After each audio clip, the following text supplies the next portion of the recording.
അങ്ങനെ കനലിന്റെ അവസാനത്തെ തരിയും കെട്ടു. ബംഗാളിൽ പണ്ടേ കിട്ടു, പിന്നെ ത്രിപുരയിൽ അടിച്ച് പുറത്താക്കി. ഇപ്പൊ ദാ കേരളത്തിൽ കണ്ടം വഴി ഓടിച്ചു. പക്ഷെ തോറ്റു എന്ന് അവന്മാരെ കൊണ്ട് സമ്മതിപ്പിക്കുന്നുണ്ടല്ലോ, ഇമ്പോസിബിൾ. എന്തായാലും കേരളത്തിൽ താമര വിരിയില്ല, വിരിയിപ്പിക്കില്ല എന്നൊക്കെ പറഞ്ഞവരെ എവിടെ പോയി നിങ്ങൾ? ഒരു ചേട്ടനുണ്ടല്ലോ, മുട്ട പുഴുങ്ങിയത് വിതരണം ചെയ്യുന്നു പറഞ്ഞായിരുന്നു, കണ്ടില്ല? നിങ്ങൾക്ക് ആർക്കെങ്കിലും കിട്ടിയിരുന്നോ? കൂട്ടിച്ച അക്കൗണ്ടും കൂട്ടി 3 എണ്ണമാണ് BJP ഇവിടെ തുറന്നത്. പിന്നെ ബംഗാൾ തൂക്കിയടിച്ചു, അസം പൊളിച്ചെടുക്കി. ഇനി അടുത്തത് നിങ്ങൾ ഇമ്പോസിബിൾ എന്ന് പറഞ്ഞ കേരളം, അതും തൂക്കും. ഇത് കേട്ട് ചിരിച്ച് തള്ളാൻ വരട്ടെ.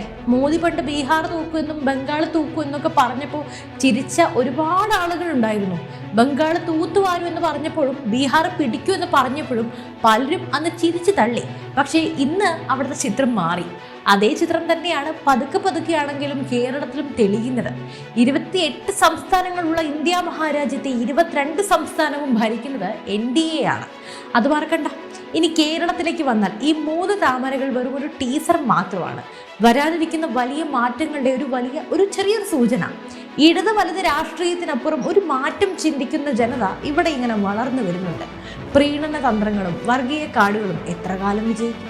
ജനങ്ങളെല്ലാം കാണുന്നുണ്ട്. വികസനത്തിനും പുതിയൊരു രാഷ്ട്രീയ സംസ്കാരത്തിനും വേണ്ടിയാണ് അവർ വോട്ട് ചെയ്യുന്നത്. ഇനി എൻ്റെ ഇടത് വലത് സുഹൃത്തുക്കളോട് ഒന്നേ പറയാനുള്ളൂ, പഴയ തന്ത്രങ്ങളൊക്കെ ഇനിയെങ്കിലും ഒന്ന് മാറ്റിപ്പിടിക്കാം. കാരണം കേരളം മാറുകയാണ്. കാവി നിറത്തിലേക്ക് മാറിയ മറ്റു സംസ്ഥാനങ്ങളെ പോലെ അധികം വൈകാതെ കേരളവും ആ മാറ്റം പൂർണ്ണമായും ഏറ്റെടുക്കും. വിശ്വസിക്കാൻ പ്രയാസമുള്ളവർക്ക് കാത്തിരുന്ന് തന്നെ കാണാം.